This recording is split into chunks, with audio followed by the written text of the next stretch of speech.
పూర్తి వివరాలకు చదవండి రేపటి అక్షర శిల్పం దినపత్రికలో.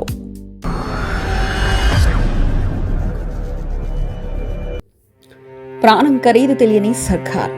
ఆలయ ప్రమాదాల్లో బాధితులకు ఇంతే. కాశీబుగ్గలోనివి కూడా ప్రాణాలే కదా. ఆ ప్రాణాలకు అంత తక్కువ వేల కట్టడమేంటో.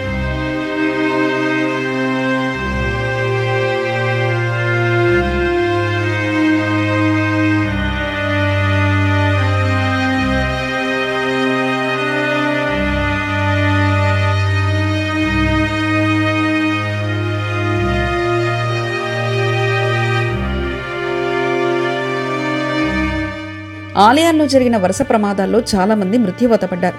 కొంతమంది తీవ్ర గాయాల పాలయ్యారు. కొందరు కోలుకుంటున్నా వారి సంగతి సరే.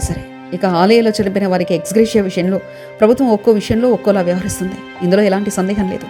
ఎందుకంటే తిరుపతిలో చనిపోయిన వారు, సింహాచలంలో చనిపోయిన వారు, ఇటు కాశీబుగ్గలో చనిపోయిన వారి ఎక్స్గ్రేషియా పరిశీలిస్తే ఇదే విషయం అర్థమవుతుంది. దాని గురించి టూకీగా ఇప్పుడు మనం చెప్పేసుకుంటే చాలా పెద్ద విషయమే బయటపడుతుంది.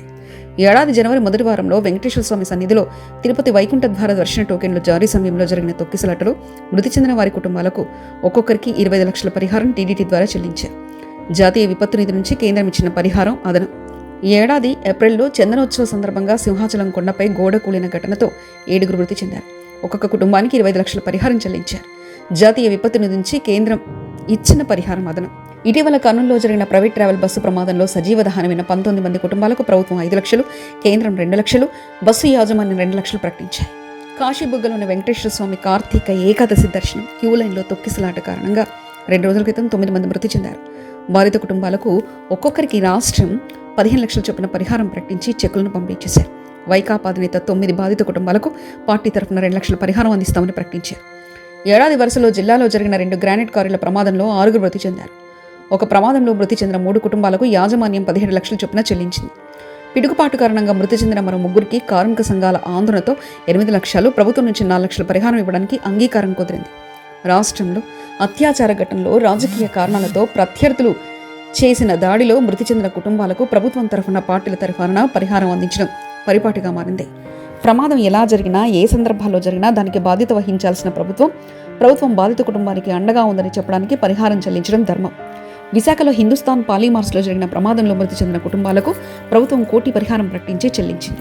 అయితే ప్రమాదాలు ఒక్కసారి జరిగి ఆగిపోవని, ఇదొక నిరంతర ప్రక్రియ అని అప్పటి ముఖ్యమంత్రి జగన్మోహన్ రెడ్డికి ఆలస్యంగా అర్థమైంది. ఆ తర్వాత బ్రాటిక్స్ కర్మాగారంలో పాటు అనేక ప్రమాదాల్లో ప్రభుత్వ పరిహారం తగ్గుతూ వచ్చింది. సింహాచలం, తిరుపతి దేవస్థానాల్లో జరిగిన ప్రమాదాలకు 25 లక్షలు చెల్లిస్తే కాశీబుగ్గలోని ధర్మకర్త నిర్మించిన వెంకటేశ్వర స్వామి ఆలయంలో తొక్కిసలాట మృతులకు 15 లక్షలు చెల్లించారు. ఇలా ఎందుకు వ్యత్యాసం చూపించారని ప్రశ్నిస్తే దేవాదాయ శాఖ పరిధిలో ఉన్న దేవాలయంలో జరిగిన ప్రమాదం ఒక ప్రైవేటు వ్యక్తి నిర్మించిన దేవాలయానికి ఒక్కటిగా చూడలేమని అధికారులు చెప్తున్నారు. దేవాదాయ శాఖ పరిధిలో ఉన్న దేవాలయం పూర్తిగా ప్రభుత్వ ఆధీనంలో ఉంటుందని, అందులో ఏ పొరపాటు జరిగినా దానికి ప్రభుత్వం బాధ్యత వహిస్తుందని, ప్రైవేటు వ్యక్తులు నిర్మించిన దేవాలయంలో ప్రభుత్వానికి ఏమిటి సంబంధం అన్న వాదన వినిపిస్తుంది. కాశీబుగ్గలో జరిగిన తొక్కిసలాటలో ప్రభుత్వం పరిహారం ఎంత చెల్లించిందనేది ఎవరూ పెద్దగా చర్చించలేదు. దేవాలయ దర్శనానికి వచ్చిన భక్తులకు ప్రభుత్వం తరఫున కనీస సౌకర్యాలు కల్పించలేదన్న అసంతృప్తి ప్రజల్లో వ్యక్తమవుతుంది. ఈ ప్రమాదం తర్వాత ఇలాంటి ఘటన జరగదన్న భరోసా ప్రభుత్వం ఇవ్వగలదా అని సగటు భక్తుడు ప్రభుత్వాన్ని ప్రశ్నిస్తున్నారు. ప్రమాదం జరిగిన వెంటనే సంఘటనా స్థలానికి చేరుకుని సహాయ కార్యక్రమంలో పాల్గొన్న మంత్రి అచ్చెన్నాయుడు, స్థానిక ఎమ్మెల్యే గౌతు శిరీషకు భక్తుల నుంచి ఇదే ప్రశ్న ఎదురైంది. చిన్న తిరుపతిగా ప్రసిద్ధి చెందిన వెంకటేశ్వర స్వామి దేవాలయంలో ప్రతి శనివారం భక్తుల రద్దీ ఉంటుంది. స్థానిక పోలీసులకు ఈ విషయం తెలుసు. అయినా దేవాలయం ప్రైవేట్ వ్యక్తిది కాబట్టి మాకేం సంబంధం అన్నట్లుగా వ్యవహరించారని ఆరోపణలు వినిపిస్తున్నాయి. ప్రతి గ్రామంలో 2కు తగ్గకుండా దేవాలయాలు ఉంటాయి. ఆలయం నిర్మించిన విధానం, ఉన్న ప్రాంతం, అందులో ఆరాధించే దేవతామూర్తిని బట్టి ఆలయ ప్రాచుర్యం పొందుతుంది. ప్రాచుర్యాన్ని బట్టి భక్తుల రద్దీ పెరుగుతుంది. దేవాలయంలో బంగారం భద్రత కోసం సీసీ కెమెరాలు అమర్చుకోవాలని పోలీసులు ఒత్తిడి తెస్తున్నారు. కానీ భక్తుల రద్దీని ముందుగా అంచనా వేయలేకపోతున్నారు. ఈ మధ్య కాలంలో మళ్లీ భక్తి ఓ ఉద్యమంలా మారింది. ప్రవచనకారులు పెరిగారు. వారి ప్రసంగాలకు సామాజిక మాధ్యమాలు ఇచ్చే ప్రాధాన్యత పెరిగింది.